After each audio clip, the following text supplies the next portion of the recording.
বাসে করে এবার আমরা সবাই মিলে বিদেশে চলে গেলাম, তাও আবার মাত্র 2200 টাকা দিয়ে। চাইলে আপনারাও কিন্তু আমাদের মতো করে এভাবে বাসে করে বিদেশ যেতে পারেন। তবে এর জন্য আপনাদের কি কি লাগবে সেই ডিটেলসটাই আজকে আপনাদের সাথে শেয়ার করব।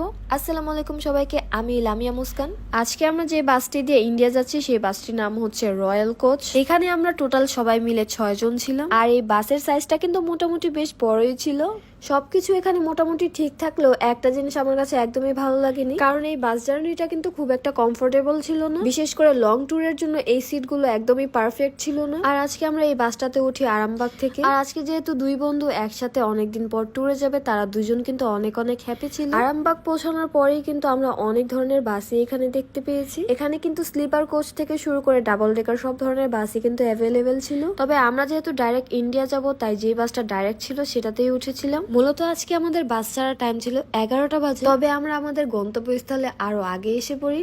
এরপর কিছুক্ষণ বসে থেকে ওয়েট করে আমাদের বাস ছাড়ার টাইম হয়। তবে বাসে ওঠার আগেই কিন্তু তারা আমাদের মালপত্রগুলোকে ভালো করে বুঝে টুঝে নিচ্ছিল। এমনিতে বাসের ম্যানেজমেন্টে যারা যারা ছিল তাদের সবার বিহেভিয়ারই কিন্তু অনেক অনেক ভালো ছিল। আমি মনে করি যারা কম বাজেটের মধ্যে ট্যুর দিতে চান তাদের জন্য কিন্তু এই বাস জার্নিটা সবচেয়ে বেশি বেস্ট হবে। তবে যারা রিল্যাক্সের লাক্সারিয়াস ট্যুর দিতে চান তাদের জন্য কিন্তু এই বাস জার্নিটা মোটেও আরামদায়ক হবে না। এই ক্ষেত্রে আপনাদের অবশ্যই বিমানে জার্নিটা করতে হবে। আর আজকে কিন্তু বাস জার্নি করার আগে আমি আমার স্কিন কেয়ারটা বেশ ভালো করে নিয়েছি। তোমরা অনেকেই জানতে চেয়েছো আমি আমার স্কিনে কি ইউজ করি, যার কারণে আমার স্কিনটা আগে থেকে ন্যাচারালি ব্রাইট হয়েছে। তাদেরকে বলছি আজকে আমি ইউজ করেছি ওসোপি হোয়াইটনিং নাইট ক্রিম। এটার মূল কাজ হচ্ছে ত্বকটাকে সুন্দর করা, অর্থাৎ ফর্সা করা, সেই সাথে স্কিনটাকে গ্লোয়িং করা। ব্রনের যদি দাগ থেকে থাকে সেটাকেও কিন্তু ধীরে ধীরে এটা রিমুভ করে দেয়। আর আমি এই অরিজিনাল ক্রিমটা নিয়েছি কাকলি বিজনেস শপ এই পেজ থেকে। আর এখানে আসার পর একটা ব্রেক দেওয়া হয় একটা হাইওয়ে ইন রেস্টুরেন্টে। তো আমি শুরুতে ঢুকেই কিন্তু চিকেন রোল খুঁজতেছিলাম, বাট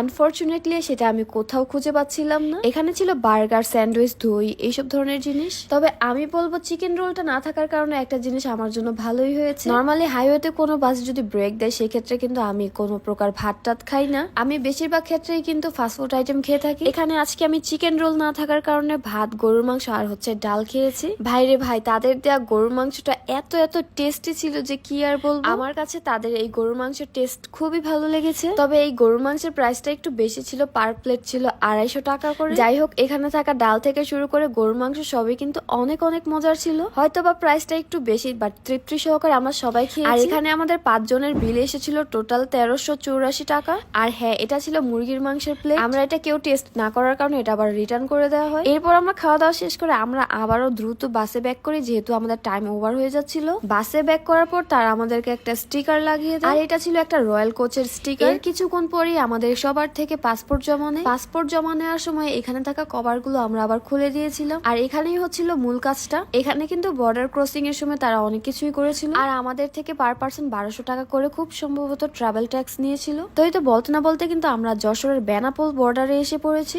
আমাদের বাসটা ডিরেক্ট বাস হওয়ার কারণে খুবই ভালো হয়েছিল, কারণ যেগুলো ডিরেক্ট বাস ছিল না সেগুলোর যাত্রীগুলোকে কিন্তু সেই রাতেই নামিয়ে দেয়। এরপর আমরা সবাই মিলে চলে যাই ইমিগ্রেশনের জন্য। তবে আজকে আমি যত যাই বলি না কেন, বিমানের ক্ষেত্রে কিন্তু অনেক বেশি কমফোর্টেবল হয়ে থাকে সবকিছু। আর এই বাস দিয়ে ট্রাভেল করার ক্ষেত্রে কিন্তু একটু হলেও ভোগান্তির শিকার হতেই হবে। এরপর আমাদের বাসেরও কিন্তু ইমিগ্রেশন করানো হয়। ঠিক তখনই আমাদের বাসের সমস্ত যাত্রীদেরকে একটা গ্যালারিতে বসায়। এখানে আমরা সবাই ওয়েট করছিলাম আমাদের বাসের ইমিগ্রেশন কমপ্লিট হওয়ার আগ পর্যন্ত। এরপর আমাদের বাসের ইমিগ্রেশন কমপ্লিট হওয়ার পর ফাইনালি আমরা চলে যাই ইন্ডিয়াতে। তবে এই ইন্ডিয়াতে আসার পরপরই কিন্তু আমাদের অনেক কষ্ট করতে হয়। তো নেক্সট ভিডিওতে আমি আপনাদের সাথে শেয়ার করবো আসলে কি কষ্ট করতে হয়েছিল। আজ এ পর্যন্ত, সবাই ভালো থাকবেন। আল্লাহ হাফেজ।